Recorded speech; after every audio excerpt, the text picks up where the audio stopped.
Welcome to the Agent 251 podcast, the real estate show that looks deep into the work and culture at JWRE, Jason Will Real Estate, in Mobile and Baldwin counties.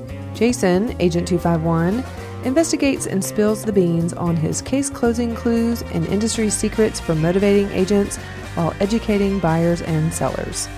John David Lenard. Hey. How are you? Good. I started off 2018 with a slogan. Okay. It was join a team or start a team. Okay. Now, teams seem to be the hot topic in real estate right now. Right. You have a team. Uh-huh. What made you want to start a team? Wow, that's a good question. I think what makes us unique, because there's different kinds of teams, right? Right.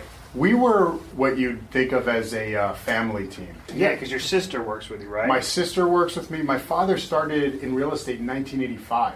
My mother started on the weekends, even though she was a teacher, and then when she retired from teaching, became a full-time realtor. So one way or the other, whether my sister went willingly or I went, kicking and screaming, we all got sucked into the family business of real estate.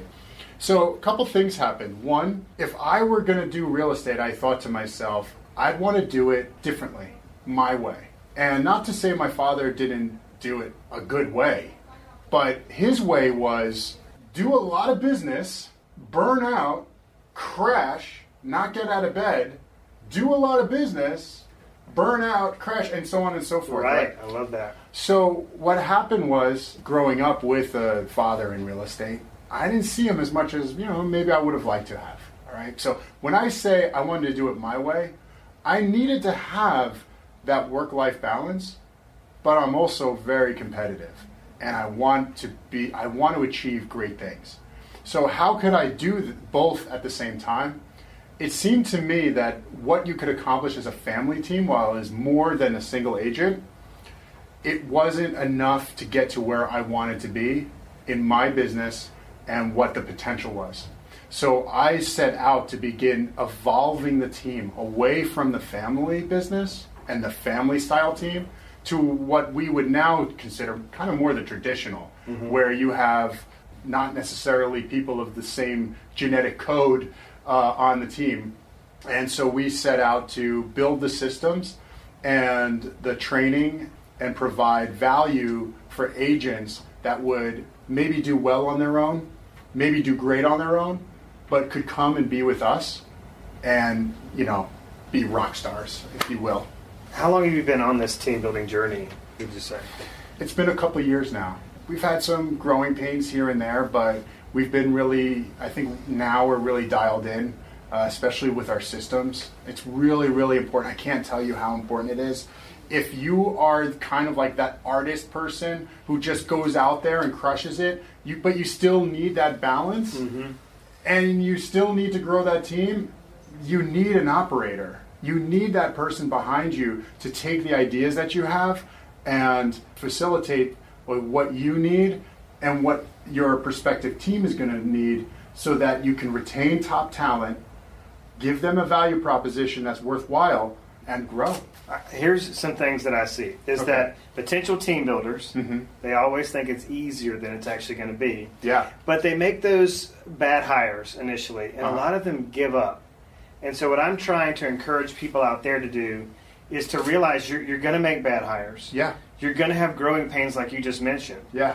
You're probably going to hire people that are going to steal money or steal leads from you or hurt your reputation. Yeah. But it's worth it in the end, would you say? I would say from where I'm at today, absolutely.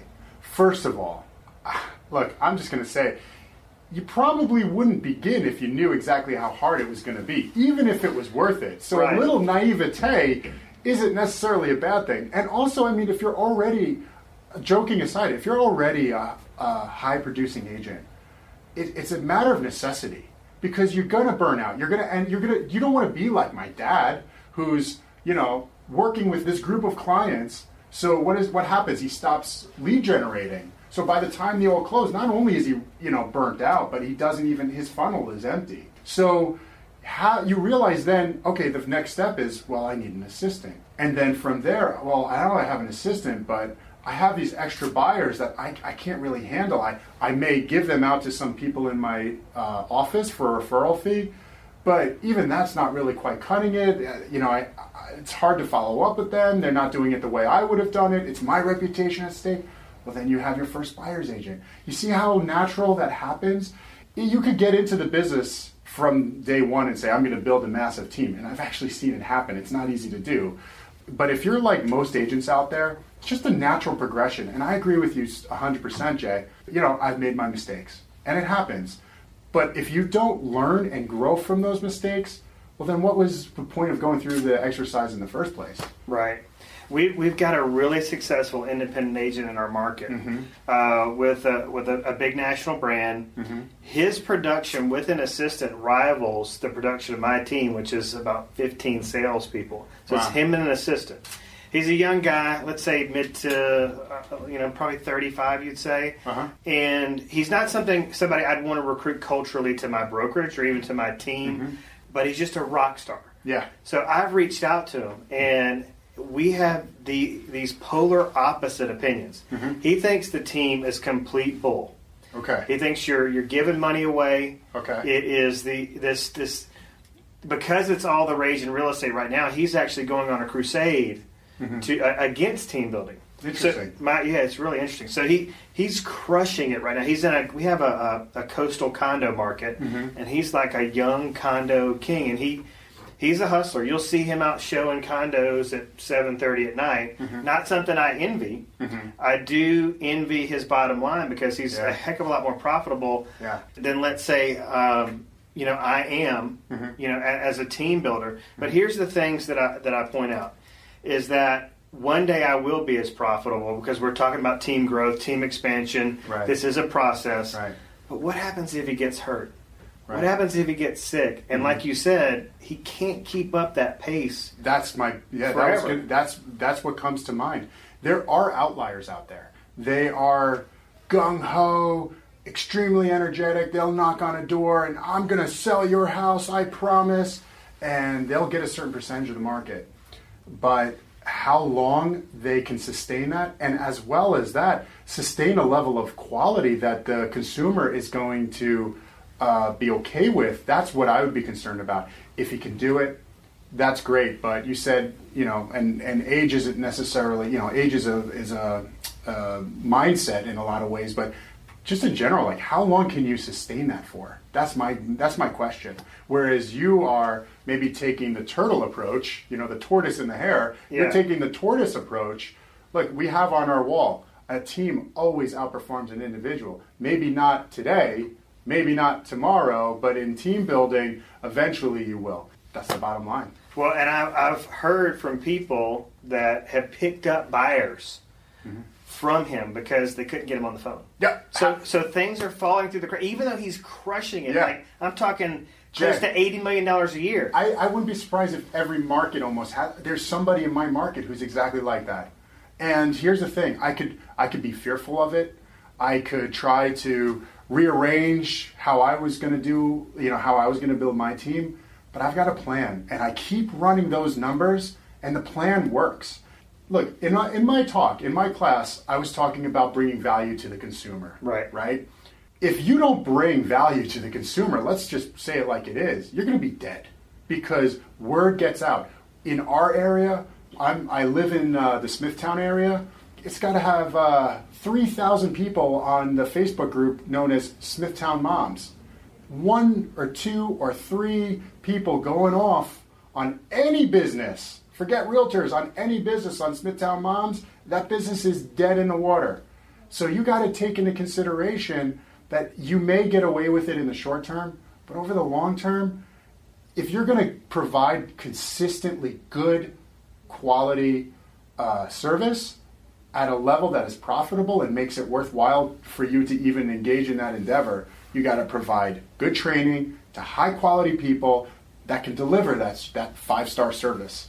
And from the buyers that are falling through the cracks, he could have one buyer's agent, potentially making $100,000 a year, and he's making $100,000 a year extra on top of that.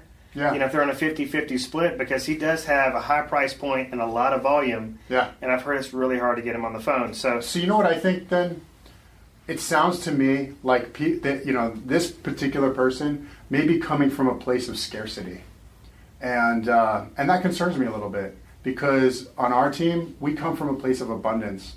There's always room for more people to be able to attain more for themselves and to provide better service for the consumer. That's a really good point. It's really all about money for him. Yeah. And I think, and he's playing that short game, and you mentioned, that team building is a long-term game. Now, in terms of expansion, are you getting on this expansion bandwagon and wanting to open up in other markets, or are you wanting just to crush Smithtown? So, my plan... Are you comfortable sharing that? Maybe not want to let you may just want to say, I'm thinking about it. I'm thinking about it. It's part of the long-term plan, but the long-term plan could be A, B, or C. It depends on, because you have to be adaptable. The real estate industry is changing at an incredibly fast pace all the time. And so where I thought I was going to be and what I was going to do 3 years ago is not where I actually am today, because I've had to adjust. Now, the expansion model is something I'd be open to, but at this point, it could be any number of things, to be honest. Well, I think a lot of teams are jumping on that bandwagon, and they don't have one key foundational element in place, and that's having their house in order. Yes. They don't have all their systems in place, and they're just trying to go, well, so-and-so's going over here, so I'm going to go over here. I'm going to do what they're doing. Well, so there's a couple benchmarks I would have to reach before I'd be willing to take that next step. And the number one benchmark would be, is what I'm doing repeatable and scalable? If I could open up a team, I don't know, let's say Connecticut, it's right across the Sound, different state, just to use it as an example. Could they do a transaction over there and use the same transaction coordinator that's in my office? If the answer is no, then it's no. Could I take the systems that have been proven successful here in how the transaction happens, how a consumer comes through, and the training and the recruiting? If that's repeatable and scalable, then it's more likely to be a yes. Because if that's the case, then why not?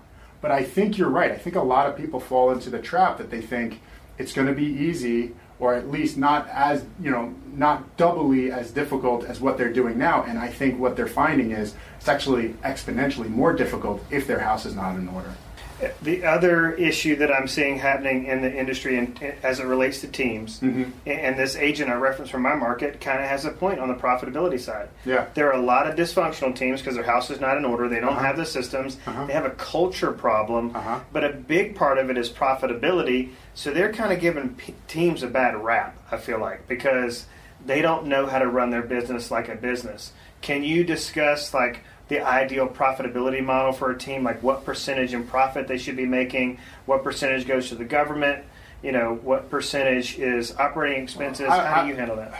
I think that all in expenses, if you can keep them really no more than 30 to 40%, and this is really before that you're paying out your team. If you can take home at the end of the day 30 to 35% of what's left, then the juice is worth the squeeze, as I like to say. That's good. Yeah. All right, one last question. Sure. Accountability seems to be a really big problem for team leaders. I see this, it's rampant in my office. I see it across other offices that we visit. They don't have maybe it's because they get so involved in the relationship. You get so close as a team. And you said you even got family members on your team. Yeah. So how do you handle... I know that gamification is a way that Tom Ferry advises us to make it fun. Yep. But how do you handle accountability? And sometimes you got to have difficult conversations, right? Of course. That's part of it.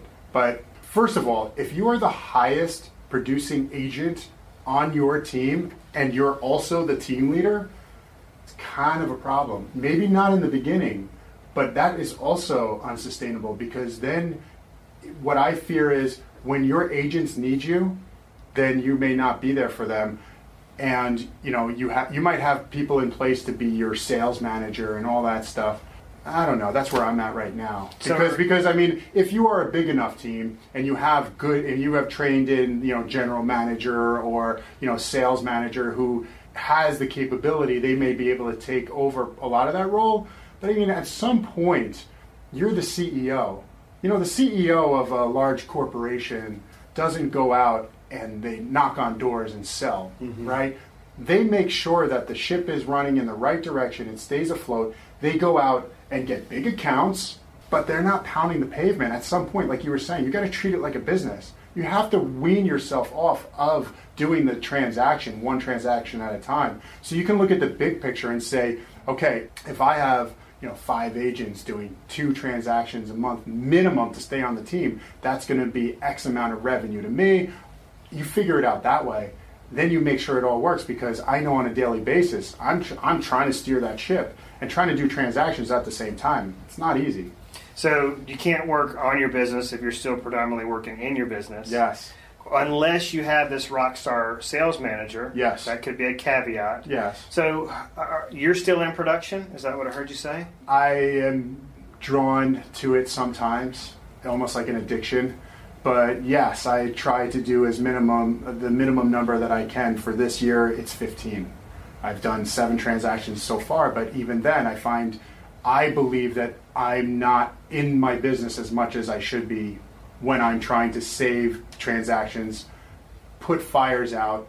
It also, it's the emotional energy that I have left in my bandwidth to provide for my team to help them put out their fires and help them grow their business. Do you think you're slowly going to wean yourself off to being totally out of production? Yeah, 100%. Okay. That's my goal. It may not be for everybody, but absolutely my goal. Because I've heard some people say, I need to be doing some level of transactions so I can keep my finger on the pulse of the market, and how to help people in negotiations and stay fresh and current. I can see that. And, maybe not entirely out, maybe a transaction here or there, because you do learn a lot by being out in the field, being in the trenches, being the general back in London versus the soldier in the trenches of Europe, right? They're 2 completely different perspectives. Right. So team accountability. Yeah. You meet with each one of your agents on a weekly basis for 30 minutes? Yes. And if you had a if your team is bigger than mine, you might need to have a salesperson a sales manager for this. But I give everybody on my team 30 minutes. We call them face-to-face. So it would be in our Google Calendar, Jason, face-to-face meeting, 30 minutes, and it's the same time every week. Unless something comes up, but we try to hold true. I mean, I'll do them over Zoom if I have to. Right.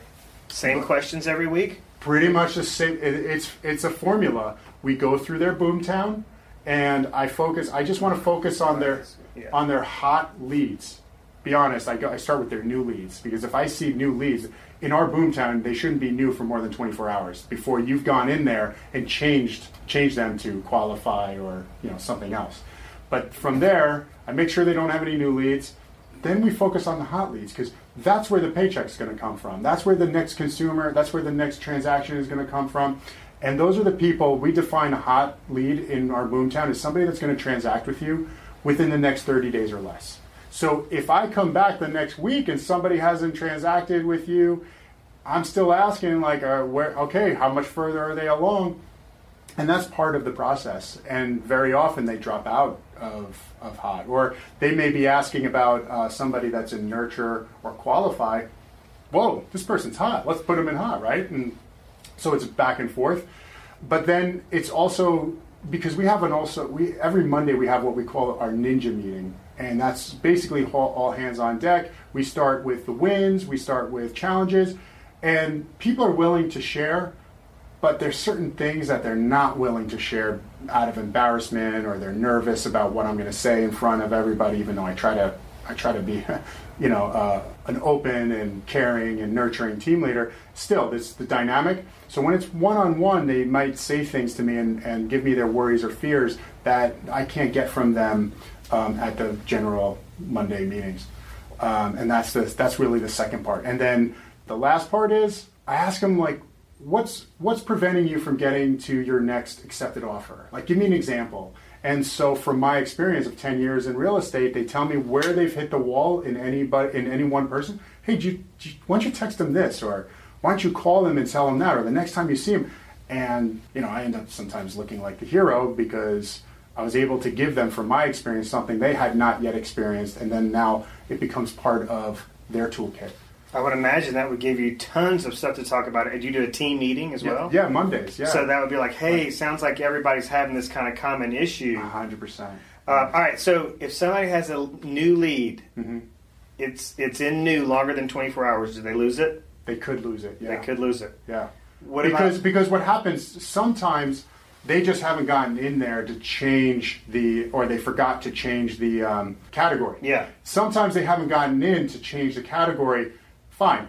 If we see notes in there, but it's almost, actually I should say it's almost never the case. If it was the case that they hadn't recorded that they had gotten in touch with them or could provide evidence that they were in touch with them, they probably will lose that consumer.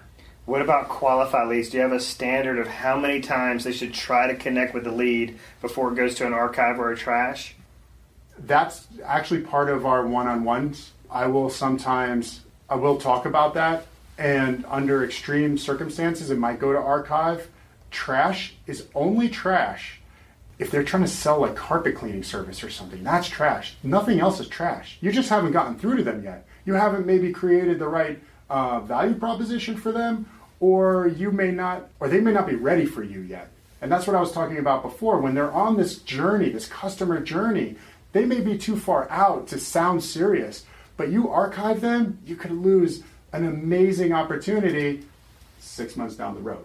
You know what I'm saying? Right? So I try to, archive is for, hey, sorry, we went to an open house, we made an offer, you were great, I'll tell other people to use you, that kind of thing. That's archive. You've actually lost the opportunity, but you might call them in 3 years and say, hey, how's the house going? You think their agent's in touch with them? You might as well give it a shot. Do you use a Mojo dialer or anything to keep them accountable or to monitor how many dials they're making, how long they're spending on the phone per week? Yeah, so we have, in the calendar, we have our hour of power every day, and right now they are single dialing. We've used Vulcan, we've used Mojo Dialer, and for us, and this is probably somewhere where I need to get better as a team leader, but what I did not find it to get the ROI from it. If I gotta sometimes, again, I'm growing as a team leader, where they're at right now and the agents I have on my team, they feel comfortable sitting in their cubicles, picking up the phone, making the calls, and I'm monitoring them. I know they're doing it, and they're having success. I had tried the ISA model, the outbound ISA model. I haven't had success with that either, but that's where I could see triple line dialers and all that stuff going. But we do actually have, here on my phone, we do have, see this? It's a call conversion form that's in Google. Every agent must fill it out every day. Oh, wow. About the number of calls, number of contacts, number of appointments, and then it goes to a dashboard that we can see that's actually goes onto the TV on the wall. Is that part of CTE, maybe? No? It's not CTE. Okay. I'll share with you later, because it's something brand new. Oh, wow. Yeah. But if you're familiar with CTE, it's something like that, and we do use that. So in those face-to-face meetings, we can sit down. I can sit down with them and also show them, this is how many calls you've made, this is how many appointments you set, this is how many transactions you've done in the last week, month, or however, custom time frame. And I can show them what their conversion rate is. So now I can start to train them to what their particular needs are. If they're making a lot of calls, but they are not converting at maybe a particularly high rate, well, obviously their skills need work. But at least I see they're making the effort. If those numbers aren't correct, well, that's another conversation for a different time.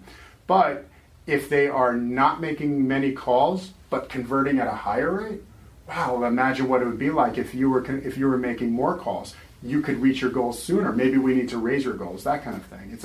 It becomes a much more personal kind of training environment. Do y'all do any traditional things like door knocking, open houses, things like that? Yeah, we're open to all of that. Anything that's going to work. Through the Tom Ferry organization, we try to do the massive or giant open house or whatever we call it. Yeah, and that's been successful. Again, in this market, there's not a lot of inventory. So I had a personal referral come to me the other day, somebody I really wanted to work with. I knew them from my kids' elementary school. She's really nice, and she's in a tight spot. She needed a particular neighborhood in the elementary school nothing available. So I went door knocking, and I found her a house. And you specifically, personally went door knocking? I personally went door knocking. And what that did was, we communicate on Slack. We use Slack, because text message is just too messy. You can't keep track of it. There's the different channels. So through Slack, one of my favorite channels, I love it. It's called Wins, #Wins. And that's where everybody shares their wins. So imagine when the team leader, and this is one argument for maybe the team leader going out there and showing the other agents how it's done. I went out there in one day, found a house, put the deal together, it's going into contract. Now the other agents are like, oh, wow, he did it, so maybe we should too. Right. Yeah. Wow, that's awesome. I think for team leaders or team members out there, if their numbers are down, they're having a bad month, really the proof's in the pudding. It's about, how many doors you're knocking on, how many calls you're making, how many appointments you're going on. Tom Ferry says there's no wrong way to do business. Yeah. And I think that's really important. Your sphere of influence, oh my God, it's huge. You can't ignore your sphere of influence. The inbound online leads, that's just another tool in the toolbox. But some of the old tried and true are good as well. You just need to change things up. You just need to evolve with it. There are going to be other people door knocking. That guy in your area, I bet you he's door knocking like crazy. Right. But I know people like that. I know if I follow up and door knock with a smile and I bring value to that person, if they had seen that other person, they're going to meet me and they're going to be like, whoa, this guy sounds different. And he's talking about what my needs are, and he's talking about how he knows the neighborhood and how his kids are in the, and there's this person who needs this neighborhood. It was a beautiful thing, And were they like, oh, as a matter of fact, I am thinking of selling. Yeah. And I had a compelling story because it was true. It was authentic, and I was being authentic. Thank you so much for your time. Yeah, man. Well, that wraps up another Agent 251 podcast. Thanks so much for listening. You can find our show on iTunes, any place you get your podcast fix. We really appreciate the listening, and please share it with your friends. This show has been paid for and powered by JWRE, Jason Will Real Estate. You can find Jason, Diana, and the whole JWRE team on the internet and Facebook. And everybody have a great and productive and happy week.